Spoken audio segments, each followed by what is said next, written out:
হাইলাকান্দিতে কিশোরীকে ধর্ষণ করে হত্যা, আটক 5। কাটলিছড়ায় নবম শ্রেণীর ছাত্রী খুন, তীব্র উত্তেজনা।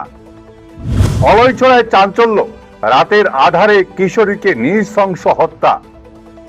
আইন আছে, আদালতও আছে, রক্ষক হিসেবে রয়েছে প্রশাসন। তবুও রাতের অন্ধকারের সুযোগ নিয়ে সমাজের বুকেই ঘুরে বেড়ায় একদল নরপিশাচ, যারা মুহূর্তে গুড়িয়ে দেয় একটি প্রাণ। এবার সেই পৈশাচিকতার চরম সাক্ষী হয়ে রইল হাইলাকান্দি জেলার অলইছড়া গ্রাম। কাটলিছড়া থানার অন্তর্গত এই প্রত্যন্ত গ্রামে গতকাল রাতে যা ঘটল তা কেবল একটি অপরাধ নয়, তা মানবতার মুখে এক সজুর চড়। নবম শ্রেণীতে পড়া মাত্র 15 বছর বয়সী একটি কিশোরী, যার বয়সে হাতে বই থাকার কথা, চোখে হাজারো উজ্জ্বল ভবিষ্যতের স্বপ্ন থাকার কথা, সেই অবুঝ মেয়েটিকে রাতের অন্ধকারের সুযোগ নিয়ে তুলে নিয়ে যায় ঘাতকরা।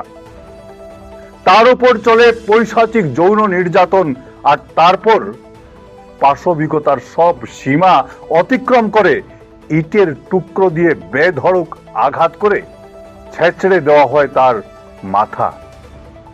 একটি নিষ্পাপ প্রাণকে বাঁচতে দেওয়ার আকুতিটুকু জানানোর সুযোগ দেয়নি ওই পিশাচের দল। ওটা হয়েছে দাদা, যে মেয়েটার সঙ্গে যে বাজে ব্যবহার করা হয়েছে বা তাইরে যেভাবে নির্মমভাবে হত্যা করা হয়েছে, তো এখানে আমরা তাই ঠাম্মার কেন মাছ পরশ আসছিল, তো এখানে মাছ পরশের লাগে আমরা সব এখানে উপস্থিত হয়েছি। আমরা গেছি, গিয়ে খাওয়া দাওয়া করছি। খাওয়া দাওয়ার পরে যেমন আমরা খাইয়া দিয়ে আই গেছি, তাই মাও তাই লাগে খাবার নিয়ে আইছে। খাবার নিয়ে আইবার সময় গরু আইয়া দেখছেন যে মেয়েটা বিছনার নিচে তাইরে ফালানি, মানে একদম খারাপভাবে রাখা, যেটা এখন আমি প্রকাশ করতে পারতাম না। তাইরে মারতে গিয়ে তারা ঘুটনিটা পর্যন্ত ব্যবহার করছে। শারীরিক নির্যাতন সম্পূর্ণভাবে চালাইয়া এটার মধ্যে ঘুটনি ব্যবহার করা হয়েছে। তারপরে দিকে এই মাথার এই সাইডটার মধ্যে তাইরে মানে মানুষের যেরকম কিছু দিয়ে মারতে মারতে মারতে মারতে মাথাটা যাইতে গিয়ে পারে এইভাবে তাইরে মারা হয়েছে। মেয়েটার নাম বেবি দাস, চন্দন দাস, বাবাও নাই। মেয়েটার বাড়ি অলইছড়া পাঠক। সরকারের কাছে যে এটাই আবেদন আমার, যে আমরা নারী সুরক্ষা আমরা সরকারের প্রচুর সব দিক দিয়ে আমরা লাগি করছি, কিন্তু এই মেয়েটা ঘরের ভিতরেও সুরক্ষিত থাকতে পারছে না। এই যে তারারে উচিত বিচার দিতে গেলে তারারে এনকাউন্টার করতে লাগবে, তারার ফাঁসি লাগে। একটি মাত্র ইটের আঘাত কেবল সেই মেয়েটির প্রাণ কেড়ে নেয়নি, চিরতরে ধুলোয় মিশিয়ে দিয়েছে একটি পরিবারের বেঁচে থাকার সব আশা। ঘটনার খবর ছড়িয়ে পড়তে আজ সকালে পুরো কাটলিছড়া অঞ্চল জুড়ে আছড়ে পড়েছে তীব্র চাঞ্চল্য ও জনরোষ। ক্ষোভে ফুঁসছেন সাধারণ মানুষ। পরিস্থিতি সামাল দিতে ও ঘটনার গভীরতায় পৌঁছতে ইতিমধ্যেই মাঠে নেমেছে পুলিশ। তড়িঘড়ি অভিযান চালিয়ে এখনো পর্যন্ত 5 জনকে আটক করেছে পুলিশ। কিন্তু আজ সমাজ ও প্রশাসনের কাছে বড় প্রশ্ন, এই 5 জনকে আটক করাই কি সমস্যার সমাধান?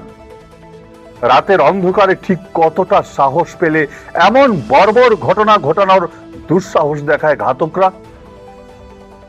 এই ঘটনা কি কেবল একটি অপরাধের খবর, নাকি আমাদের সমাজ ব্যবস্থার চরম সুরক্ষার অভাবের এক উলঙ্গ রূপ? 15 বছরের যে মেয়েটি নিতর দেহ হয়ে হিমঘরে শুয়ে রইল, তার রক্তের প্রতিটি ফোঁটা আজ জবাব চাইছে। আটক হওয়া 5 জনের পেছনে আরো বড় কোনো অন্ধকার জড়িত আছে কি না তা খুঁজে বের করা এখন পুলিশের জন্য এক বিরাট চ্যালেঞ্জ। কাটলিছড়ায় এখন থমথমে পরিবেশ, বাতাসে বাতাসে ছড়িয়ে পড়ছে ক্ষোভ ও বিচারের দাবি। শুধু গ্রেফতার আর কাগজে কলমে মামলা নয়, এই কিশোরীর পরিবার ও এলাকাবাসী এখন চান ফাস্ট ট্র্যাক কোর্টে দ্রুত বিচার এবং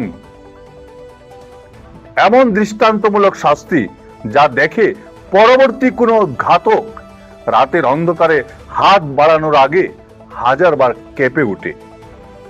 আমরা নজর রাখছি ঘটনার প্রতিটি মুহূর্তে, কারণ বিচার না পাওয়া পর্যন্ত অলইছড়ার এই রক্তে ভেজা মাটি শান্ত হবে না। ধন্যবাদ। আজ ছিল এ পর্যন্তই।